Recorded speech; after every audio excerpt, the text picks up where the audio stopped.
Hello everyone. In this video, I wanted to share with you a really great feature from Amazon S3 that helps you understand, analyze, and optimize the contents of your S3 buckets, including all the objects in them across all your different accounts and across different regions in your organization.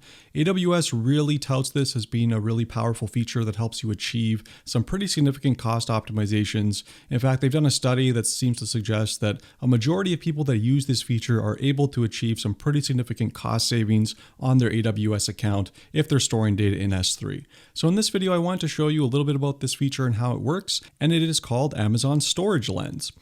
So here we are in the S3 bucket. I want to give you a tour of this feature to show you a little bit of its potential and show you how to operate it really quick.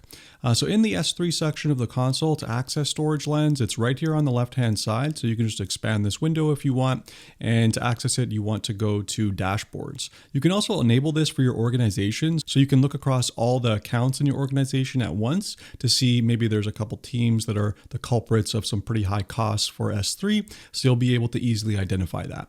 But we're just going to look at one account in this demonstration. So I'm going to click on Dashboards so that we can see the overview of it. So when you go to dashboards, you can see in this case, there's two different dashboards that are available. This bottom one here, the default account dashboard, is available by default and it's absolutely free to use. You're not charged a cent. There are some limitations of using the default one. Specifically, you only have about 14 days worth of data and you don't get access to all of the data sets and some of the recommendations as well. That's kind of one of the more powerful features. So if you use the advanced mode, which is what I have in this one here, with all the metrics enabled, AWS will actually give you recommendations that it'll automatically generate by parsing the contents of your S3 buckets and saying, in this bucket you should enable encryption, or in this bucket you should use infrequent access for this bucket because you're not accessing the data very much. So it gives you real-time recommendations of what you should do to reduce the cost. So very, very helpful. I'll show you what the advanced metrics look like a little bit later on. And you can, of course, create multiple different dashboards. You can go to Create Dashboard. I'll walk you through the wizard later. But for now, let's just take a look at the default account dashboard to understand a little bit about what's at your fingertips just out of the box. So you should have this on your account today. So you can come to S3 Storage Lens and just play with this. So I'm going to click on it and let's see what is at our disposal.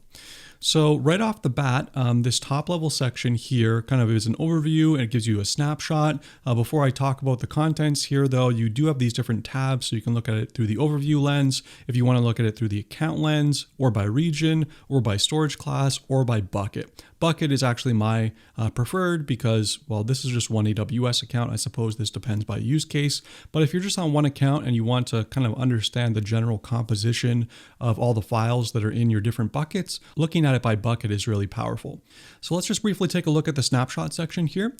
So the defaults, it shows you some interesting metrics. So total storage, you can see we have 807 here. It's the same number that lines up here. You can see the 30-day trend. However, you're not shown 30 days here because with the default dashboard, you only get up to 14 days worth of data. So this just gives you kind of at a glance what's going on with your bucket. Object count here, kind of similar pattern in my case. It's kind of forever growing.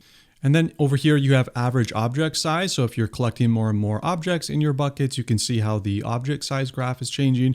And there's a whole bunch of different ones that you can look at here. So active buckets, counts, and buckets in general.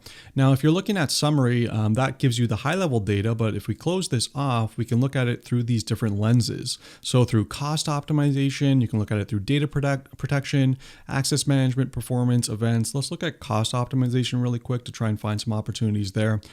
This has some interesting metrics, none that are really showing any meaningful data here, but this one's kind of interesting. So if you have incomplete multi-part upload bytes greater than 7 days old, so if someone tries to do a multi-part upload, but they don't give you all the data as part of that multi-part upload, it's kind of like orphan data.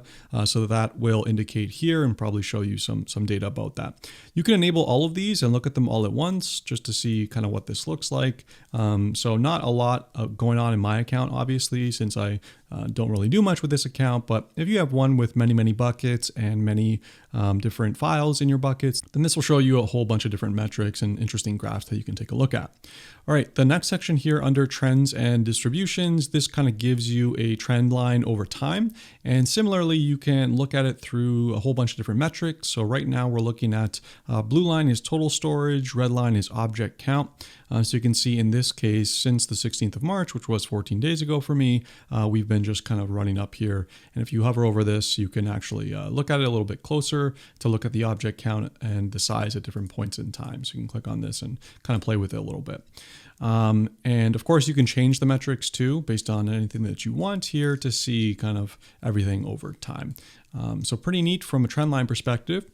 This one is really cool actually. So this one shows you, this section here, shows you the different storage classes that you have associated based on the objects that you have in your account. So in my case, the total storage is 807 megabytes, and the storage class, it's primarily, well, it's all going to be standard in this case. So I'm not using any of the more cost optimized storage classes in this case, but if you want to achieve some savings, if you have pretty large buckets, mine are relatively small in the grand scheme of things, you would want to change these to better storage classes such as like infrequent access or things like that.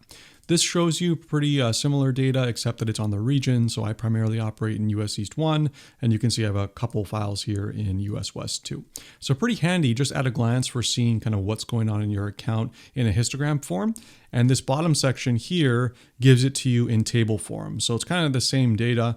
So you can look at it through the top 3 accounts. So just one account in this case. Then you can look at it using the region breakdown. So that's kind of what's at your disposal out of the box. I just really quickly wanted to show you this other section when we look at it through the bucket lens. This is cool because it shows you the details of each individual bucket now in your account.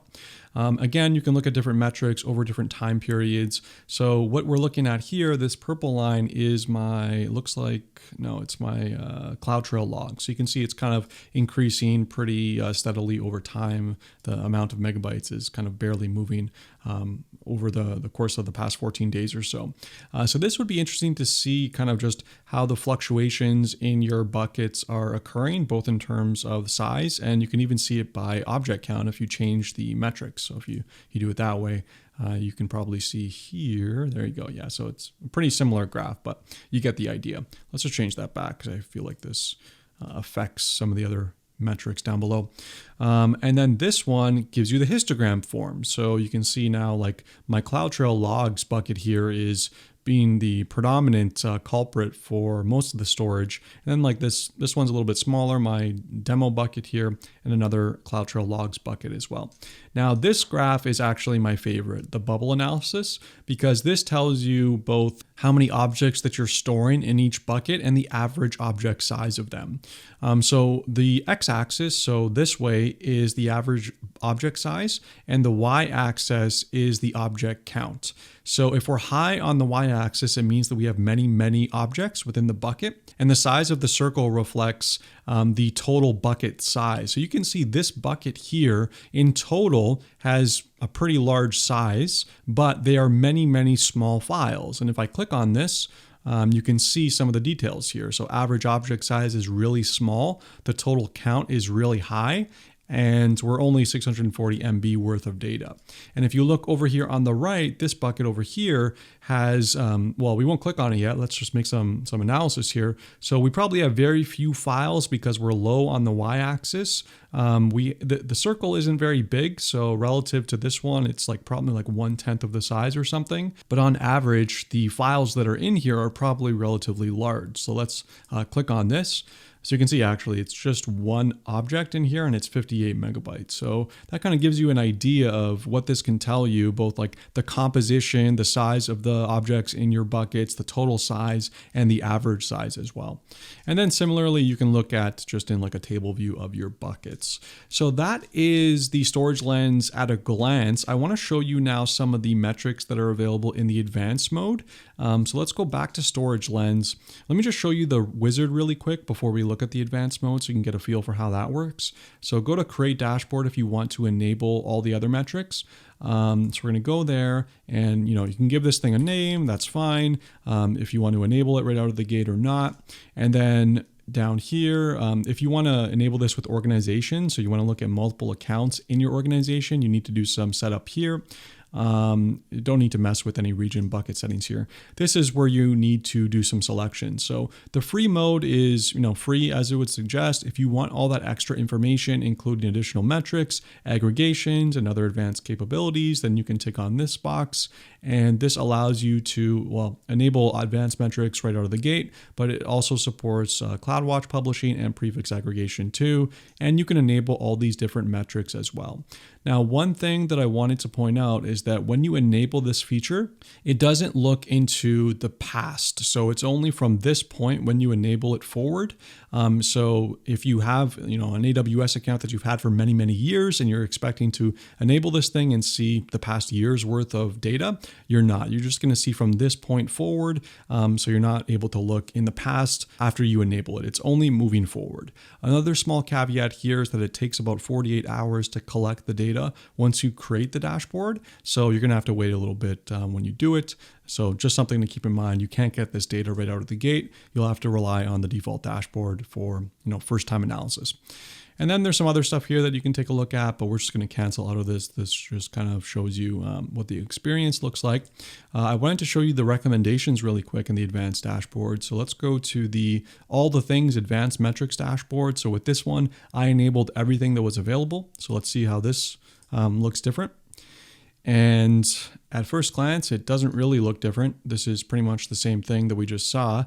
Some of the differences though, if you close this out, and we're going to actually select everything here, all the different dimensions that you can look at, you can see we now have access to this recommendation column as well.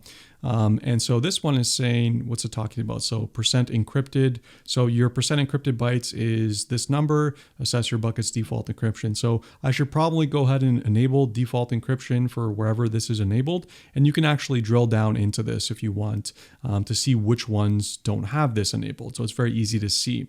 Now for cost optimization, that's these ones here. We don't have any recommendations, probably because I just enabled this feature and this bucket doesn't really have that much data in the first place. So for this basic case, it's not going to show you a whole lot. But for those of you that have large buckets or many, many gigabytes or terabytes, then this may show you some pretty impactful suggestions that you can make. For example, changing the storage tier, maybe getting rid of old multi-part uploads, that kind of stuff. It'll give you suggestions right here in the column. And then another thing to keep in mind as well is that now you have access to, instead of just the last 14 days, you have the last 15 months worth of data. But if you'll note, if I try to click on this, well, I don't have 15 months worth of data here. Let's change this to something a little bit larger, or a little bit smaller, 90 days. You can see, even though I changed it to 90 days, I only have the 26th of March, which was like 5 days ago or something, available here. And that's because this is when I enabled the feature. So like I was saying before, it doesn't give you that retroactive data in this view. It's only from the day you enable it forward. So that's just something to keep in mind if you were going to use this feature.